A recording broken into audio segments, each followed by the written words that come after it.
ನಮಸ್ಕಾರ. ನಾನು ಮೈಸೂರು ವಿಶ್ವವಿದ್ಯಾನಿಲಯದ ಸಿಂಡಿಕೇಟ್ ಸದಸ್ಯ ಮಹದೇಶ್ ಅಂತ ನನ್ನ ಹೆಸರು.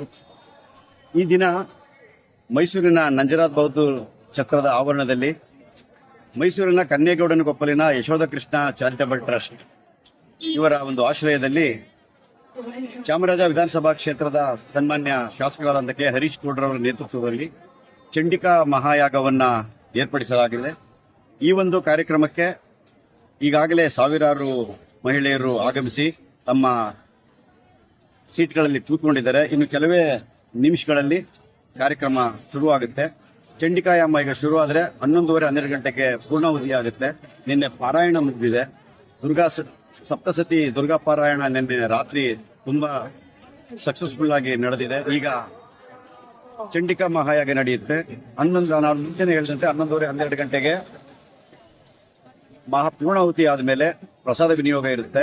ಆದ್ರಿಂದ ಭಕ್ತಾದಿಗಳು ಅತಿ ಹೆಚ್ಚಿನ ಸಂಖ್ಯೆಯಲ್ಲಿ ಬಂದು ಶಾಂತಿಯಿಂದ ವರ್ತಿಸಿ ಈ ಒಂದು ಲೋಕ ಕಲ್ಯಾಣಕ್ಕಾಗಿ ಯಶೋಧ ಕೃಷ್ಣ ಚಾರಿಟಬಲ್ ಟ್ರಸ್ಟ್ ಇವರ ಆಶ್ರಯದಲ್ಲಿ ನಡೀತಾರೆ ಈ ಒಂದು ಮಹಾಯಾಗವನ್ನ, ಚಂಡಿಕಾ ಮಹಾಯಾಗವನ್ನ ಯಶಸ್ವಿಗೊಳಿಸಬೇಕು ಅಂತ ತಮ್ಮಲ್ಲಿ ಕೇಳ್ಕೊತಾ ಇದ್ದೀನಿ. ಈ ಕಾರ್ಯಕ್ರಮ ಉದ್ದೇಶ ಏನು ಸರ್? ಲೋಕ ಕಲ್ಯಾಣ. ಮುಂಚೆ ಹೇಳಿದಾಗೆ ಲೋಕ ಕಲ್ಯಾಣಕ್ಕೂ ಇದರಲ್ಲಿ ಯಾವುದೇ ರೀತಿಯಾದ ಬೇರೆ ಅಜೆಂಡಾ ಇಲ್ಲ.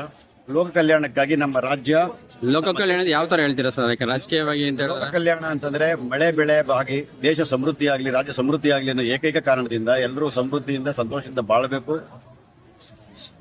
ಸಹಬಾಳ್ವೆಯಿಂದ ಬಾಳ್ಬೇಕು ಅನ್ನೋ ಒಂದೇ ಕಾರಣಕ್ಕೋಸ್ಕರ ಈ ಒಂದು ಕಾರ್ಯಕ್ರಮನ ಮಾನ್ಯ ಹರಿಗೌಡರು ಚಾಮರಾಜ ವಿಧಾನಸಭಾ ಕ್ಷೇತ್ರದ ಶಾಸಕರು ಹಮ್ಮಿಕೊಂಡಿದ್ದಾರೆ. ಇದರ ಉದ್ದೇಶ ಕೇವಲ ಲೋಕ ಕಲ್ಯಾಣ ಹೊತ್ತು ಮತ್ತೇನು ಅಲ್ಲ. ಒಟ್ಟು ಎಷ್ಟು ಜನ ಸೇರಿದ್ದಾರೆ ಸರ್ ಇಲ್ಲಿ?